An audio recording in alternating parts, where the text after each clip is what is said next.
Hey, Jake, welcome back. Thanks. Uh, Obviously, this year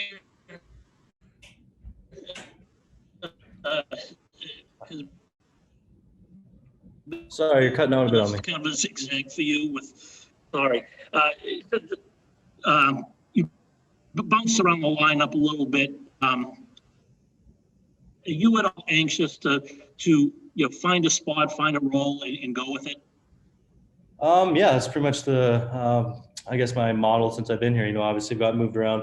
Even to start this year off, I was playing with Marcin Berge for a bit there, and that's kind of been my MO. Playing the left side, the right side, and it's one of those things where obviously you want to get back on the lineup and help any way you can. And I've been working hard, and with the training staff and the medical staff here to kind of make sure that we take this thing the right way. Obviously make sure I'm 100% to come back and kind of go at not necessarily at a high pace, but at a medium pace. And it's just one of those things where, yeah, like you said, just kind of wherever I'm available to put me in the lineup, I'll be ready to play. That's for sure. Go next to Connor. Oh, I'm sorry. Go ahead, Steve. Go ahead.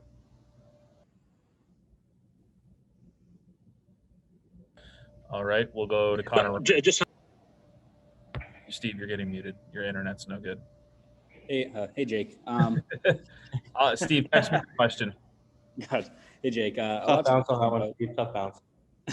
A lot's been said about the leadership on the team with the usual guys like Patrice, Brad, David, Kevin. But looking at that middle tier, guys like Sean, Coyle, Wagner, how key is it to have that grouping in a room that kind of serves as a bit of a bridge between the veteran guys and maybe some of the younger guys on the roster?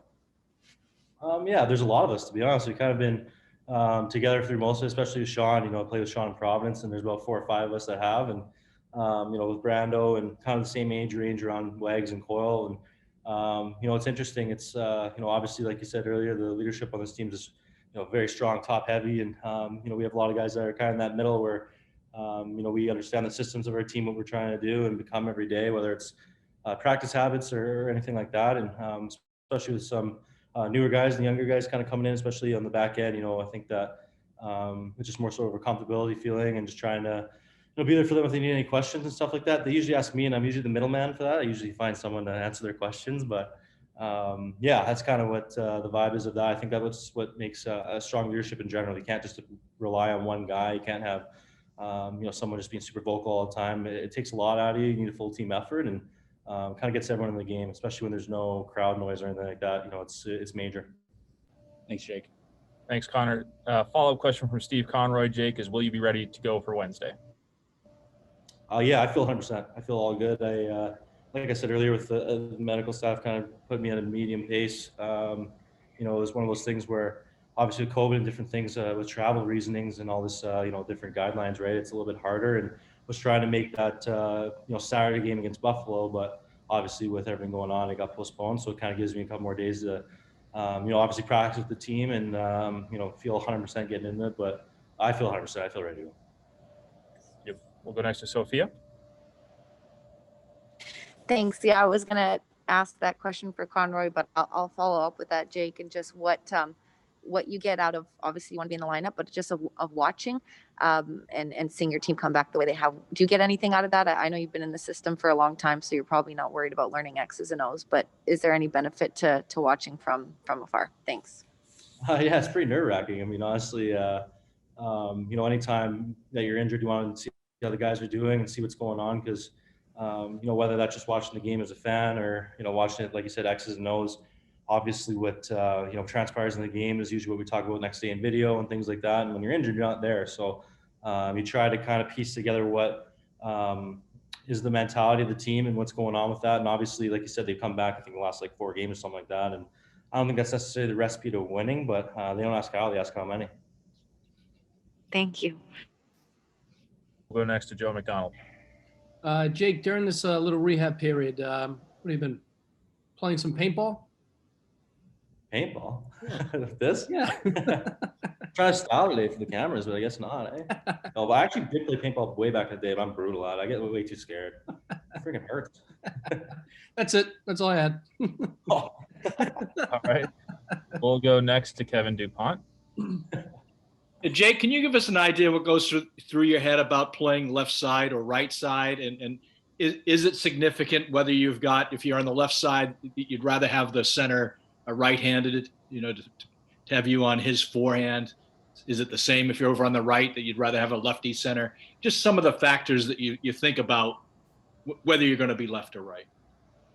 Personally, for me, I mean, we have 3 righties down the middle. We have 3 righties and a lefty, right? So obviously, just for our team, for, I guess, personal sake, I know it's gonna be righty down the middle. Sometimes it might be lefty, obviously, depending, but for the most part, it's a righty. So I guess that applies to the left side, but personally, it's just more so just breakouts, more so routes of just kind of coming back to the middle and, understanding kind of the feeling of the D-man pitching down. Depends on matchups and certain teams, because, like I even said earlier, I pretty much get tossed around a lot. So I'm not really, I'm kind of used to that, if it makes any sense. I'm pretty open to it, honestly. I'm open to playing the right and left. Honestly, I'm open to help this team however I can. So, wherever they put me is kind of where I want to play. And it's one of those things that, probably just breakouts, just more so breakouts and kind of routes coming in the zone and certain attacks, I guess. Obviously, if you're not on your offside coming on the rush, you're open to the whole play, whether there's left side, you're on your strong side. So there's little different adjustments you make, whether it's attacking, but that's probably how to answer that. I would think being a lefty and going to the right side, career-wise, you're a left winger. Going to the right side would have at least an initial sense of feeling a bit foreign, or has that sort of been worked out? It's been worked out by now. I mean, it is every time those first couple shifts, you usually kind of get a little bit caught up. You try not to think too much out there. You try to play just the game, but sometimes you come back in the D zone. Originally, you're gravitating to the left side, but it's those little adjustments that you make.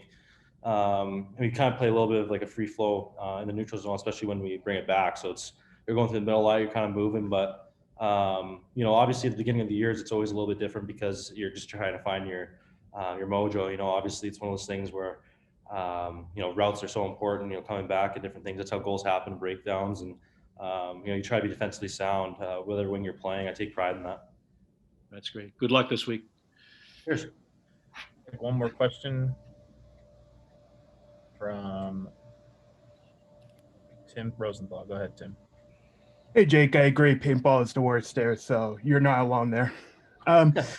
I know you find yourself with Coyle and Bjork on the third line, even though you've had the chemistry with Krejci all these years. Are you excited to have a little bit of a fresh perspective, if indeed this is your new line come Wednesday night? I play with both CC and Bjorky. Bjorky usually played with me when I was with Kretsch, but for here and there in spurts. But I played with CC a little bit towards the end of last year and kind of have a familiarity there with them. Obviously, different players.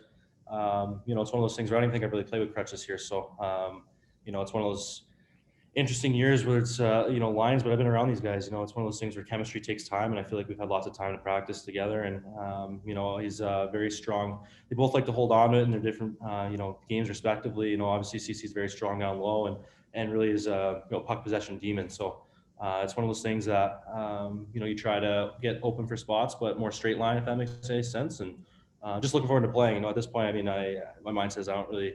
Obviously, you care who you play with. I think that everyone in this room would agree that we all are confident in each other and our abilities, but I'm excited to just get back on the ice and mark who I'm with.